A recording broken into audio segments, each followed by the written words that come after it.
The Sound of Earthsong, presented by Science at NASA. In space, they say, no one can hear you scream. Nobody ever said anything about singing, though. A NASA spacecraft has just beamed back a beautiful song sung by our own planet. It's called Chorus, explains Craig Kletzing of the University of Iowa. This is one of the clearest examples we've ever heard. Chorus is an electromagnetic phenomenon caused by plasma waves in Earth's radiation belts. For years, ham radio operators on Earth have been listening to them from afar. Now, NASA's twin radiation belt storm probes are traveling through the region of space where Chorus actually comes from, and the recordings are out of this world.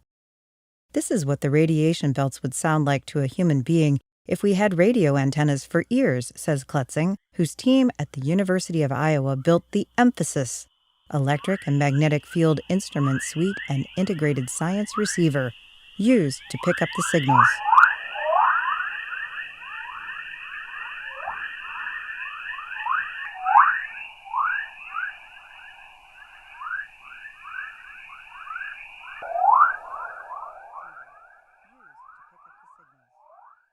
He's careful to point out that these are not acoustic waves of the kind that travel through the air of our planet. Chorus is made of radio waves that oscillate at acoustic frequencies between 0 and 10 kilohertz. The long antennas of the radiation belt storm probes are perfect for detecting these kinds of waves. Chorus emissions are front and center for the storm probe mission, says Kletzing. They are thought to be one of the most important waves for energizing the electrons that make up the outer radiation belt.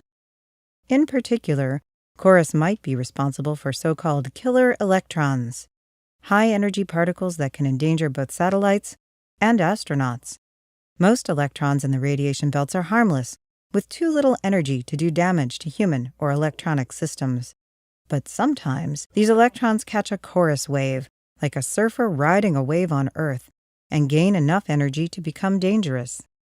The radiation belt storm probes are on a mission to find out for sure. The production of killer electrons is a matter of much debate, and chorus waves are only one possibility, notes Storm Probe's mission scientist Dave Sybak. Launched in August 2012, the two probes are orbiting inside the radiation belts, sampling electromagnetic fields, counting the number of energetic particles, and listening to plasma waves of many frequencies. We hope to gather enough data to solve the mystery once and for all, says Sybak. At the moment, the spacecraft are still undergoing their 60-day checkout phase before the main mission begins. So far, things are checking out very well. One of the things we noticed right away is how clear the chorus sounds in the recording, notes Kletzing. That's because our data is sampled at 16 bits, the same as a CD, which has not been done before in the radiation belts. This makes the data very high quality and shows that our instrument is very, very healthy.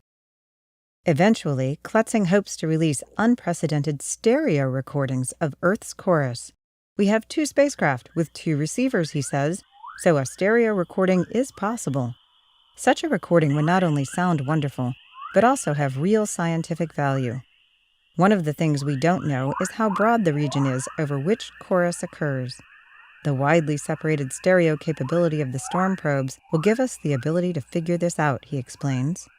With a 2-year mission planned for the storm probes, the Earthsong is just getting started.